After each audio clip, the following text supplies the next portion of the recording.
اچھا سر، ایک عرصے تک اللہ کا شکر ہے اب نہیں ہے، اور اللہ نہ کرے آئندہ بھی ہو، شیعہ سنی جھگڑے ہوئے، ہزاروں لوگ اس میں جان سے گئے، بحیثیت پاکستانی، بحیثیت شیعہ عالم، کبھی سوچا ہے کہ اس کا روز قیامت جواب دینا پڑے گا؟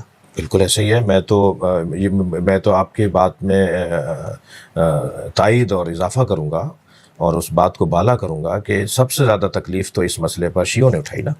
یعنی ہم نے جنازے سب سے زیادہ اٹھائے. آپ مقدار کے مطابق دیکھیے گا، ریشو نکال کے بات کریں گے تو پھر سب سے زیادہ جنازے ہم نے اٹھائے. مثلا جب اگر ہم اس ملک میں 20 سے 25% ہیں تو 20 سے 25% کے مقدار میں آپ دیکھیں تو انجینئر سب سے زیادہ بے حیثیت مذہب کس کے مارے گئے، ڈاکٹر کس کے مارے گئے، افسران کس کے مارے گئے، مسجدوں میں منبرگاہوں میں دھماکہ کس مسلک کے ہوا، اس کا نقصان تو سب سے زیادہ ہمیں ہوا. لہٰذا جسے اس کا نقصان ہوگا وہ کیسے تائید کرے گا اس کی؟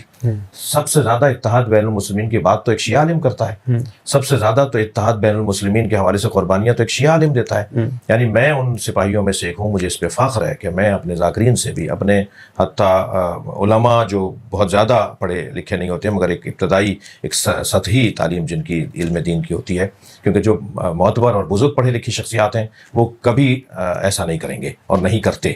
لیکن ایک بڑی تعداد ہے جو غیر ذمہ دارانہ گفتگو کرتی ہے، ایک تعداد ہے جو غیر ذمہ دارانہ گفتگو کرتی ہے. ان سے ہم ملاقاتیں کرتے ہیں، ان سے ملتے ہیں، خدا واسطے یہ نہ بولو، یہ تم نے کیا کہہ دیا، اس کے کہنے سے یہ نقصان ہو جائے گا، ایسے نہیں کہتے. ایک یہ ہمارا انداز ہوتا ہے اس ماحول کو بہتر کرنے میں، ان حالات کو کنٹرول کرنے میں.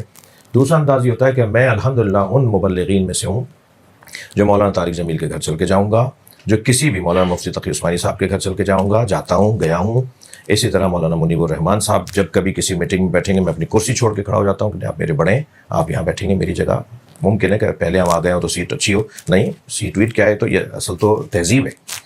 اسی طرح اہل سنت کے پیچھے نماز پڑھنے والوں میں سے ہوں. نہ صرف یہ کہ کوئی اجتماع ہو تو صاحب کیونکہ کیمرے ہیں، اور نہیں، روڈ رستے پہ، سفروں میں، موٹر وے پر، ہائی وے پر کہیں سے گزر رہا ہوں، نماز کا وقت ہو گیا ہے، ہم نے کہا گاڑیاں روکو، وہاں نماز ہو رہی ہے، جماعت ہو رہی ہے، ہم پیچھے کھڑے ہوتے ہیں، ہاتھ کھول کے سجدہ رکھ کے جماعت کے ساتھ نماز پڑھتے ہیں. جو ہم کیونکہ ہاتھ باندھنا ہمارے یہاں علماء ائمہ اہل بیت نے منع کیا تو ہم کھولتے ہیں ہاتھ، لیکن نیت جماعت کی کریں گے، انہی کے پیچھے پڑھیں گے. اسی طرح اور کتنی ہی مثالیں ہیں کہ جس کے اندر اس ماحول کو دوبارہ سے بہتر کرنے میں، دیکھیں ماضی میں ہم سب حتیٰ سنی مدرسوں میں شیعہ طالب علم پڑھتے تھے، شیعہ مدرسوں میں سنی طالب علم پڑھتے تھے. اب سے 100 سال پہلے، اب سے 80 سال پہلے. بالکل. یہ 1924 کے اندر جب جنت البقیع کو منہدم کیا گیا، وہاں سے فرقہ واریت شروع ہوئی. آپ کا سوال ایک یہاں آ سکتا ہے کہ ایران اور سعودی عرب کی وجہ سے دنیا میں فرقہ واریت پھیلی ہے؟ نہیں، میں اس کی خود سے سوال بنا کے آپ کو عرض کر رہا ہوں. ایران کی وجہ سے فرقہ واریت نہیں پھیلی.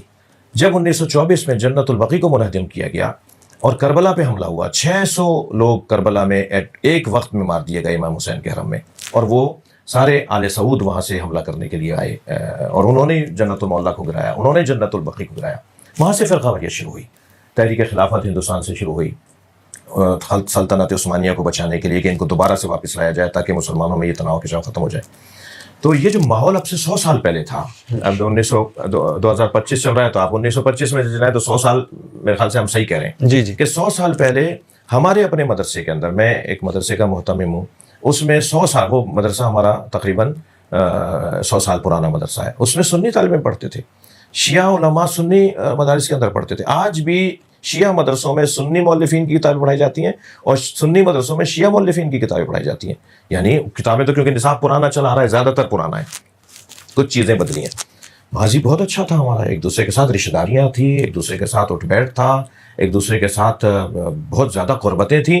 حتیٰ مثلا میں آپ کو ایک موٹی مثال دوں، جوش ملی آبادی اور مولانا مودودی، ایک پکا کٹر شیعہ، ایک پکا کٹر سنی، دونوں میں اتنی گہری دوستی تھی کہ دونوں جب مزاح کرتے تھے نا تو وہ شیعہ سنی والا مزاح کرتے تھے، اور وہ لطیف گفتگو، وہ پیار بھری گفتگو، اور اس کے اندر اشاروں کنایوں میں سب کچھ انہوں نے بھی کہہ دیا، اشاروں کنایوں میں سب کچھ انہوں نے بھی کہہ دیا. یہ ماضی میں رہا ہے. آپ پاکستان کو لیجیے، قائد اعظم محمد علی جناح شیعہ، علامہ اقبال سنی تصور پاکستان پیش کر رہا ہے، شیعہ اس تصور پہ عمل کر رہا ہے. کتنا اچھا ماحول رہا ہوگا یہ ماضی کے اندر 100 سال. تو پھر میں اگر ہم لیں تو ابھی 75-80 سال پہلے تک بہت اچھا ماحول. کیا یہ ماحول دوبارہ سے پلٹ سکتا ہے؟ ہاں بالکل پلٹ سکتا ہے. میں مولوی، وہ مولانا صاحب، وہ مفتی صاحب، ہم تھوڑا سا اس بات کو مان لیں کہ شیعہ ایک حقیقت ہے اور میں مان لوں کہ سنی ایک حقیقت ہے، اور حقائق کو تسلیم کر کے ایک دوسرے کے ساتھ جینے میں جو مزہ ہے وہ انکار کرنے میں جینے میں مزہ نہیں ہے.